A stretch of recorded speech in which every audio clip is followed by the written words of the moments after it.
The radio goes dead. Somewhere in the forests of Brittany, a 23-year-old American is crouched in a ditch, his hand trembling over a silent transmitter. 48 hours ago, he was in England.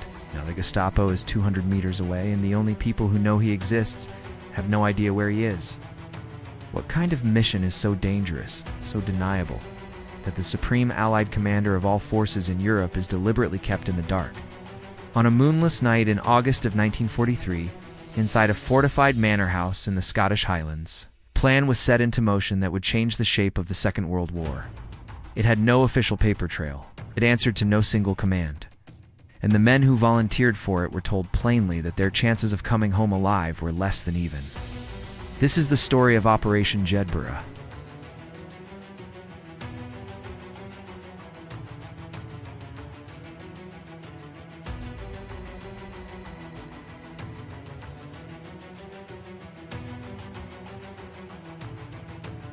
The first Jedburgh teams began dropping into France in the spring of 1944, weeks before the invasion at Normandy.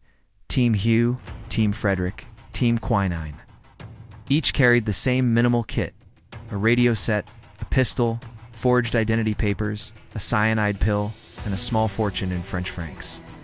Each landed in darkness, miles from any known friendly contact, guided only by a set of coordinates and a prayer that the reception committee waiting below was not a Gestapo trap.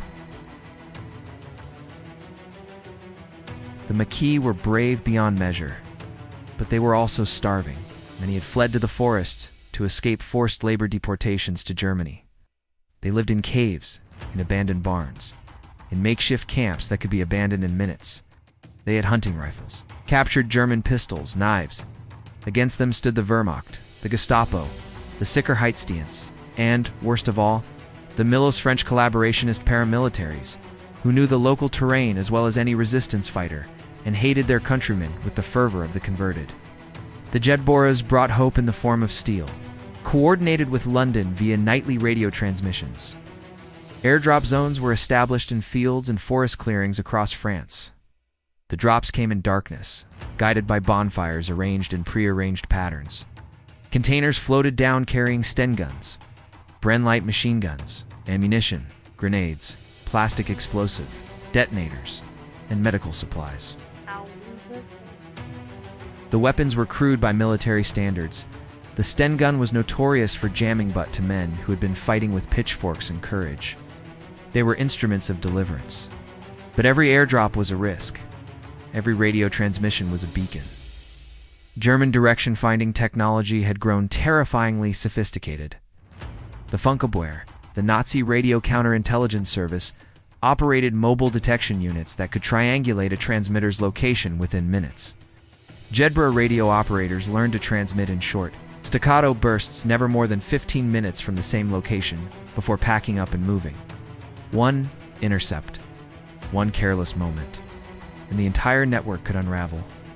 This detail was later confirmed in a declassified SOE file held at the National Archives in Kew, which documented the capture of multiple Jedburgh operatives traced through radio intercepts. The Gestapo did not merely hunt the Jedburghs. They hunted everyone connected to them.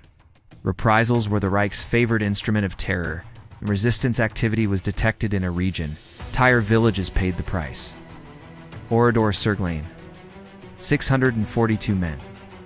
Women and children murdered in a single afternoon in June of 1944.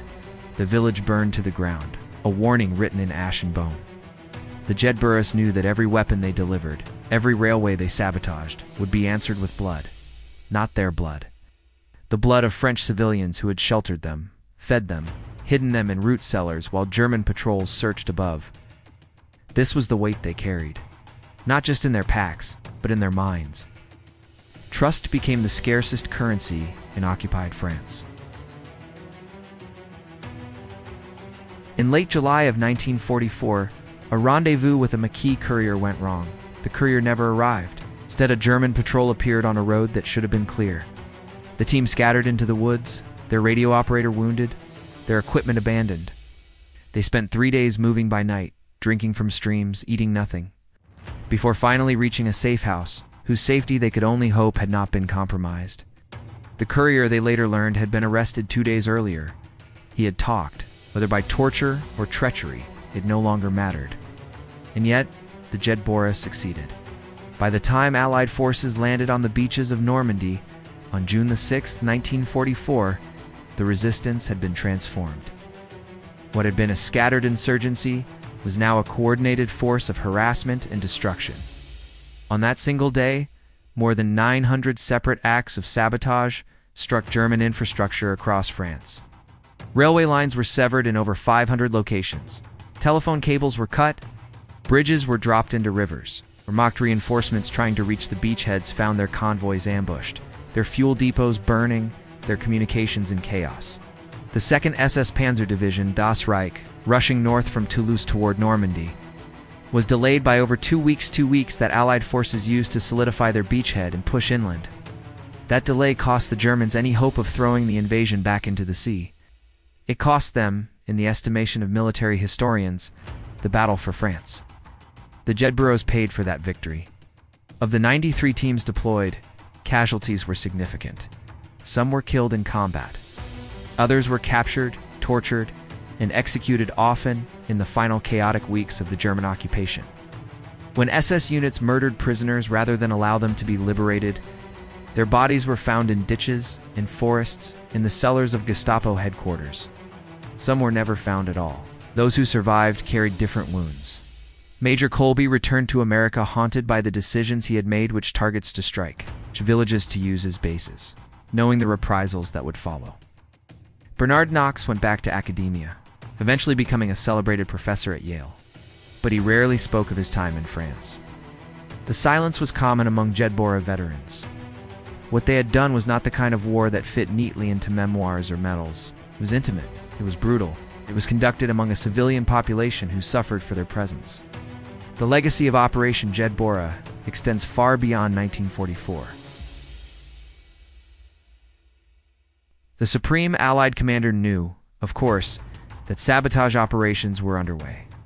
He understood in broad terms that the resistance was being armed. But the Jedburgh program itself, the names, the locations, the precise methods, was compartmentalized beyond his direct oversight. This was deliberate. If the invasion failed, if Eisenhower were captured or compromised, the Jedburghs could continue operating. Their survival depended on existing outside the normal chain of command, in the shadows where deniability lived. The night is quiet now in Brittany. The forests where Jedburgh teams once hid have grown back over the scars. The railways run on schedule. The villages have rebuilt, though some still bear plaques marking where the dead fell. And somewhere in an archive in London or Washington, the after-action reports gather dust pages of terse military prose that cannot capture the terror of a midnight parachute drop, the grief of watching a village burn, the impossible arithmetic of guerrilla war. 300 men stepped out of aircraft into darkness. They carried radios, weapons, and the weight of a mission that would never be fully acknowledged, never be fully understood. The radio goes dead, but the signal was already sent, and the fire had already begun to spread.